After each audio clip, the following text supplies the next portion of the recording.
What's going on YouTube? JT's Reborn here, and welcome back to another edition of my DC comic book reviews. And in today's video, we're going to be talking about Superman, Son of Kal-El, #1. This one's written by Tom Taylor. This is the beginning of the Jonathan Kent era as Superman. Technically, there was stuff in Future State, which we don't know for sure if they're leading to everything in Future State, which I doubt it's going to be exactly the same because some characters weren't in Future State. Robin. But yeah, so this is the Tom Taylor, John Kent aged up as Superman. Now, Superman's off going to do some stuff in War World.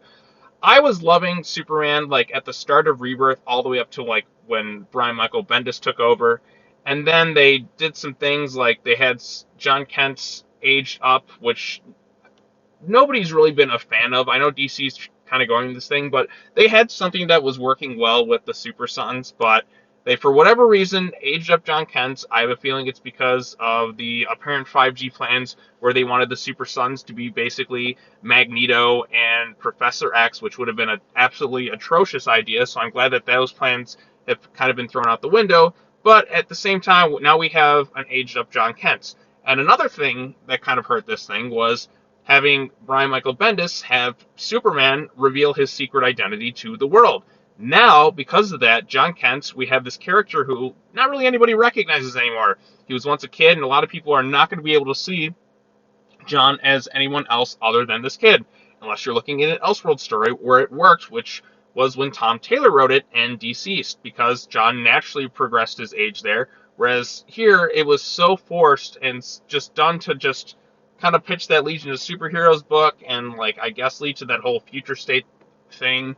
I don't know. It was all just kind of a bunch of terrible ideas kind of thrown together. But now we're kind of stuck with an aged up John Kent, and he's also somebody who doesn't have a secret identity of his own now, because Clark, for whatever stupid reason, went out and was like, hey, I'm Superman, which now I'm Clark Kent and I'm Superman. So now you don't have Clark Kent anymore. You only have Superman. And that kind of limits yourself with the great writing possibilities that you can do.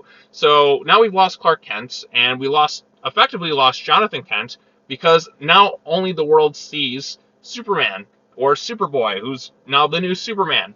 And that creates, they kind of puts you in a box, and it leaves you kind of wondering, who even is John Kent anymore? If he's only, like, known to the world as Superman, he doesn't really have that other side of his personality anymore, because that was his secret identity. Like, he can live his life as John Kent and then kind of dress up and be Superman. But now that's kind of taken away. So I'm trying to figure out where this book is going to go with that. Are we going to get to see, like, John struggle with that? The fact that he doesn't have a secret identity because his dad went out and was like, told the world like an idiot that he is Superman. Like, God, that was such a terrible idea. Superman should not reveal his secret identity to the world because of the whole Clark Kent thing. That just, from a writing perspective, you're kind of caught in a little, like, corner. Now, like, John doesn't really have an identity anymore because, again, he was the people that know John know him as this little kid. Now he's been aged up, and he doesn't have a secret identity anymore, so now he's just like this character, which a lot of people don't really recognize. So there's a lot of, like when it comes to this book, there's excitement and then there's nervousness with this thing, because I know Tom Taylor is a good writer. Again, I really like his Nightwing book right now. I really liked what he did with Deceased. I thought that was great. I thought if you're going to age up the Super Sons, that was the way to do it. And so he was naturally, like, a good choice to kind of write this John Kent solo book. He says he likes Superman, but there's the thing with writing Superman is, like, you can't really write him without, like, the Clark Kent character. That's such an essential part of Superman is his Clark Kent persona. He's not just Superman, he's also Clark Kent, but now you just kind of have John Kent, who's just kind of Superman. He doesn't really have another identity at this point. It's all just kind of one thing now.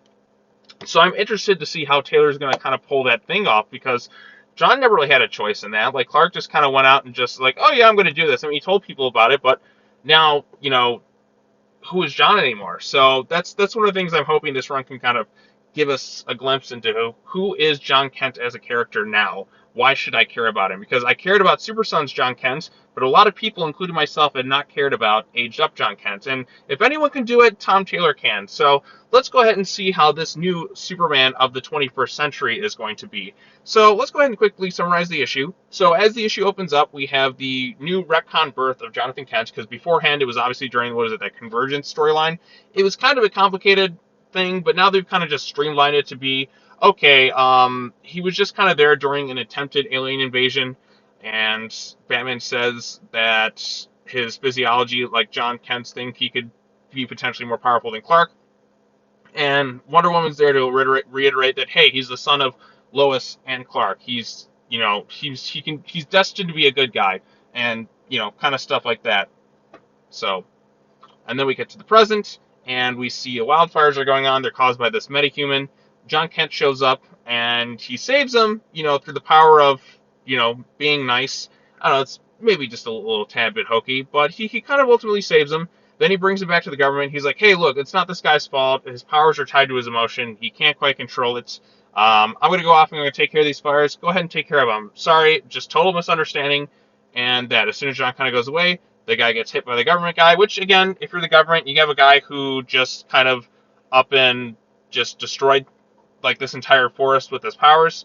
You can kind of understand from their perspective why they'd want to take him down. Then John Kent comes back, and he's just like, whoa, whoa, whoa, what the hell are you doing? And they're like, are you willing to like test us, or are you going to enforce your will and be kind of like this more authoritarian type figure, John? And so John just kind of like leaves the guy to be, because he's kind of caught like between a rock and a hard place. He's like, do I kind of like take this guy out of here, or do I just kind of leave him as is? Do I just like not tamper with things I shouldn't be tampering with? So, and that's kind of one of the big questions about how John's going to be Superman going forward, because Superman, he was there to save people. He wasn't there to kind of enforce like his will onto others. He still gave people free will. And when Superman stopped giving his free will, you get something like Injustice, where he becomes this, totalitarian, authoritarian type figure where people no longer have the choice. I mean, they're safe, but they're ruled under a regime. So now John Kent's wondering, like, okay, what am I supposed to do as a hero now? Like, I can do other things. I can save the world. I can fix it. And that's where a lot of people are kind of growing concerned that this version of John Kent could eventually become a tyrant. It was, implied during Infinite Frontier. I mean, there's elements in Future State that kind of say this. Like, how is John supposed to save the world? Like, when people are, like, there's going to be a lot of people who don't necessarily want to do the right thing. And that's kind of the question he's, asking himself. And you also have Damien, who shows up in this thing, who, again, it's nice to see the Super Sons there. I like the fact that John knows Damien's heartbeat, like how it's kind of a very nice, like Batman Superman thing you would see.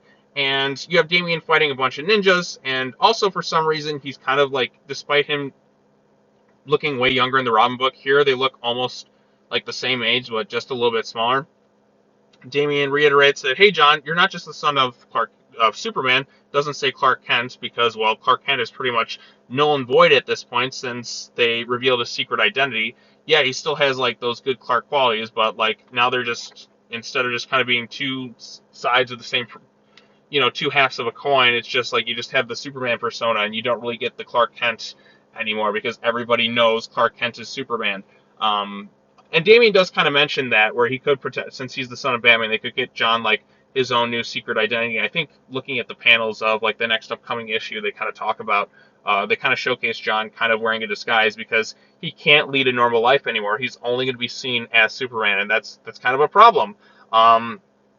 But yeah, Damien's just like, yeah, you have the ability to fix the problems. Go ahead, you're Superman. You can do a lot of things. And John's like, I want to fight for truth, justice, and a better world. Not the American way, apparently, anymore, because, well, some people get upset about that, I guess. So yeah,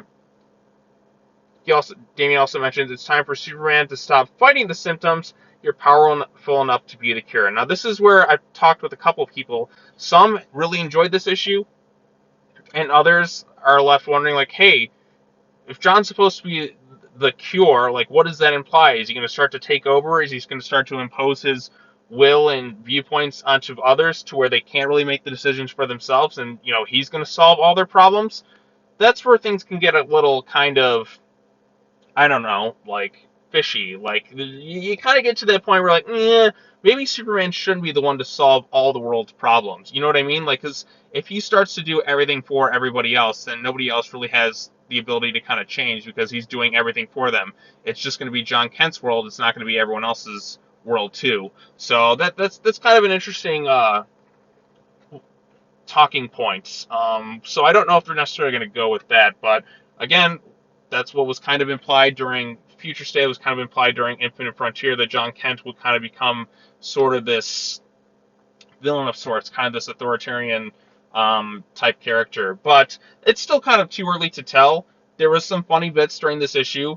There was some nice Super Sons interactions there, which I always appreciate. And I still am going to give Taylor the benefit of the doubt, and I'm interested to see where he goes from here. Again, it's too early to tell how this whole thing's going to wrap up or turn out because again, we're only one issue in. But I am excited to see how this thing goes from here. I want to see Tom Taylor find a way to make John Kent interesting now, because ever since he's been aged up and thrown into the whole Bendis thing, I don't even recognize the character anymore. I don't have a reason to care. So I'm hoping that Tom Taylor can make me care about John Kent again. And I'm not alone in saying this. A lot of other people are saying that they want to care about this character again that they used to like. But now ever since he's been, prematurely kind of aged up and kind of forced into this role, it's not been very well received. You're kind of taking away something that a lot of people liked and just kind of forcing this new thing. No, you gotta like it, you gotta like it. No, we don't. So we'll see where it goes from here. Again, my thoughts on Superman Son of Kal-El issue 1.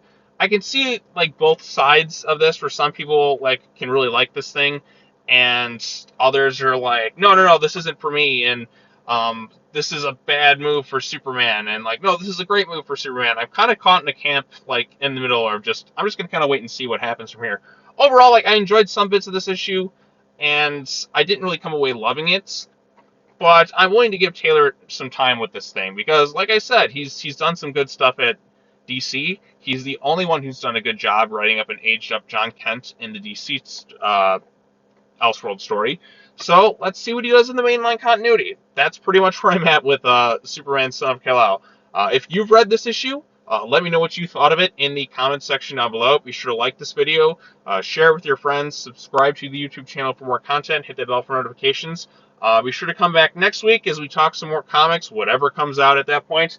And as always, take care now, bye-bye then, and I will see you all in the next video. Peace.